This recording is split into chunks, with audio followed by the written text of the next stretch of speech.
Hi, ഓടിപ്പോലെ ഇത് എല്ലാവരും ഒന്ന് അറിഞ്ഞിരിക്കണം. അതിനു വേണ്ടി മാത്രമാണ് ഇതൊന്ന് കണ്ടിട്ട് വാ, എന്നിട്ട് ബാക്കി കാര്യം പറയാം. തെറ്റായ ധാരണയൊന്നും വേണ്ട. ഒരു പാർട്ടിക്കാരും പോലീസുകാരെ ഭീഷണിപ്പെടുത്താൻ അനുവദിക്കത്തില്ല. അങ്ങനെ ഭീഷണിപ്പെടുത്തിയാൽ ആ ഭീഷണിയുടെ പേരിൽ നടപടി ഉണ്ടാവും. എല്ലാം എന്തോ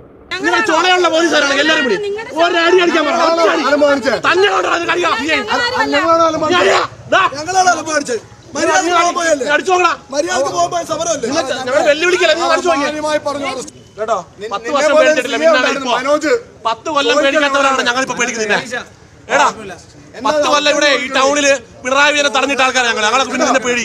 ഇപ്പൊ പോലീസിനെ ആര് വെല്ലുവിളിച്ചാലും, കൃത്യനിർവഹണം ആര് തടസ്സപ്പെടുത്തിയാലും അവർക്കെതിരെ കേസെടുക്കുമെന്നു. ഇതൊക്കെ നടപ്പുവശമാണോ, നടക്കുന്ന കാര്യങ്ങളാണോ? ഇത് ആദ്യത്തെ സംഭവമൊന്നുമില്ല കേട്ടോ. മുമ്പും ഇത്തരം സംഭവങ്ങൾ നമ്മൾ ഇഷ്ടം പോലെ നമ്മൾ നാട്ടിൽ കണ്ടിട്ടുണ്ട്. അതിപ്പം ആര് ഭരിച്ചാലും, ഇടത് സർക്കാർ ഭരിച്ചാലും, കോൺഗ്രസ് ഭരിച്ചാലും, BJP ഭരിച്ചാലും, എവിടെയും ഇത്തരം സംഭവങ്ങൾ നമുക്ക് കാണാൻ കഴിയും. ഇതെന്താ സംഭവം എന്ന് വെച്ചാൽ, നിയമം നടപ്പിലാക്കുന്നവർക്ക് രാഷ്ട്രീയം പാടില്ല. അവിടാണ് പ്രശ്നം.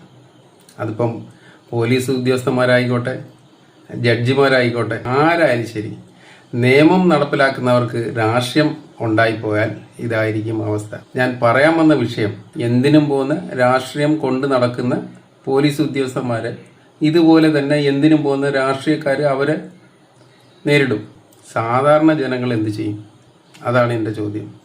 ഏത് കാലത്തായാലും, ഏത് സർക്കാർ ഭരിച്ചാലും ഇത്തരക്കാരുടെ മുമ്പിൽ പെട്ടുപോകുന്ന സാധാരണക്കാരനെ എന്ത് ചെയ്യും?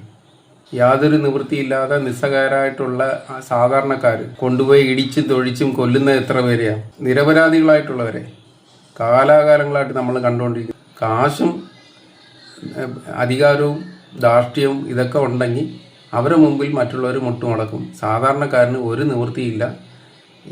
എത്ര കാലം കഴിഞ്ഞാലും ഇത് തന്നെ അവസ്ഥ. അതിനൊന്നും മാറ്റം വരാൻ പോകുന്നില്ല. അപ്പോൾ ഇതൊന്നും കണ്ട് സാധാരണക്കാരൻ കുളിര് പോരണ്ട. നാളെ അങ്ങോട്ട് പോകുന്ന വഴിക്ക് തടയുന്ന പോലീസുകാരെ അങ്ങോട്ട് ചോദ്യം ചെയ്ത് കളയാം. ഒരു രക്ഷയില്ല.